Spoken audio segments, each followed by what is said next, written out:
Hello and welcome to SAR Histories, where in today's episode of Historical Churches we will be exploring St Cuthbert's Church in Doveridge. A church in Doveridge has existed in the records since the Domesday Book of 1086. With certainty there was a church here in Saxon times. Evidence for this is the fact that the patron saint is St Cuthbert and is the only church in Derbyshire to have this dedication. As I entered, the path took me under the famous yew tree.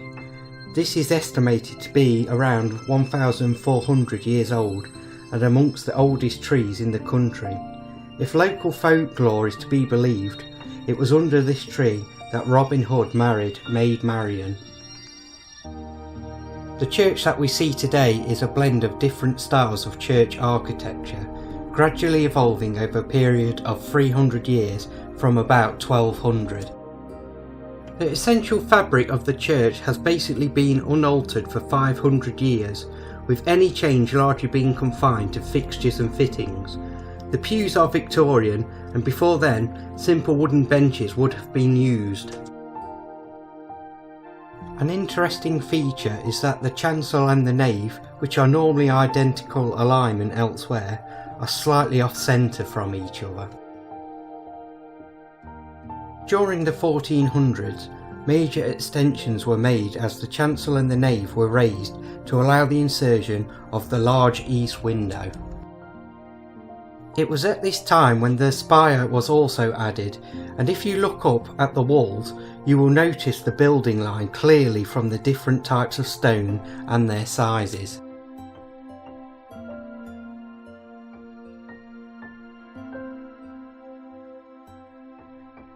The graveyard has lots of old graves, mostly from the 1800s onwards.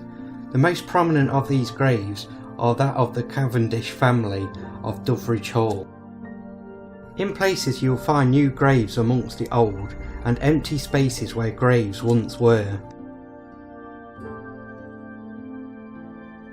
But unlike most churches I have visited, St Cuthbert's acknowledges the memory of those that have had their stones removed by a simple memorial.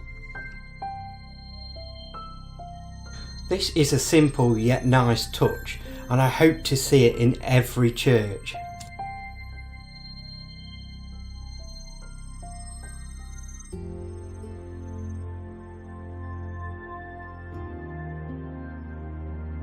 Following the path through the newer graves, you will come to another section of the graveyard.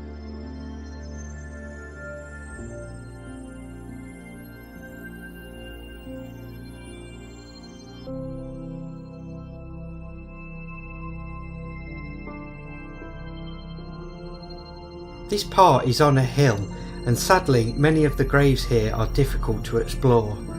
The ground is uneven and overgrown. Many of the headstones are leaning and will no doubt fall in the years to come. A few near the hedges are unreadable due to nature growing over the headstones.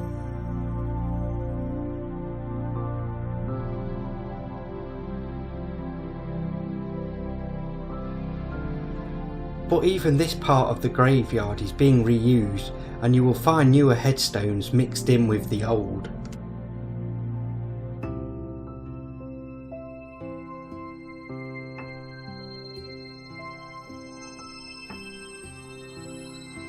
For anyone that thinks they might have ancestors interred here, then go and take a look sooner rather than later, as a few headstones look to be in bad shape and room is becoming scarce, resulting in graves being reused.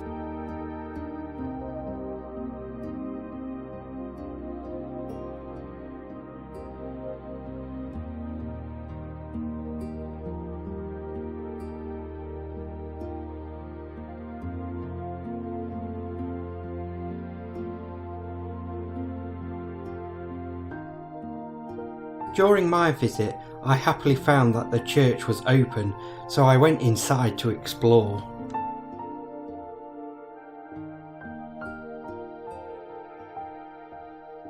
Stained glass windows each told their own story, and I was captivated by their beauty and the thought of the craftsmanship that went into producing it.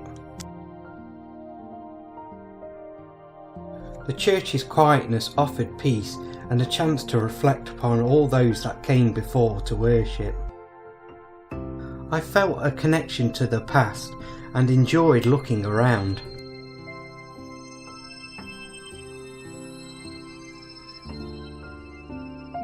The chancel contains memorials to the Cavendish family, but the most significant memorial in the church is an alabaster slab set into the west wall at the end of the nave.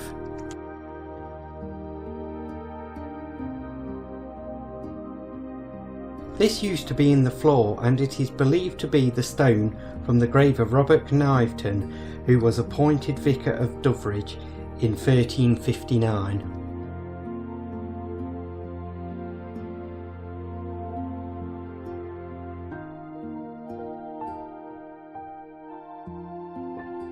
For those that just enjoy a walk around a church, St Cuthbert's at Doveridge is worth a visit, though I would recommend exploring the graves on the hill in summer rather than winter, as the ground there gets boggy and you risk hurting yourself. If you do visit and are able, please donate, even if it's just £1, to help preserve this unique church for the future generations. If you have enjoyed this episode, please like and subscribe. And until next time, goodbye.